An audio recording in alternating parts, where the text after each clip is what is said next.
Want to add another video clip to your project? Here's how to add videos in Adobe Premiere Rush. First, open your project and go to the Media tab. Drag and drop your video file from your computer into Premiere Rush.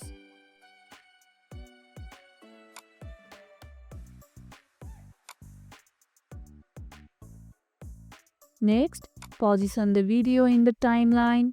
You can trim the video to fit and adjust its length. If you want to add multiple videos, simply drag them into the timeline one after another. Let me know in the comments if you are adding videos to your project now. Now your video is complete with multiple clips. Play around with transitions to make them blend smoothly. And if this video helped, hit the like button, share it, subscribe and leave a comment. Thanks for watching and I'll see you in the next one.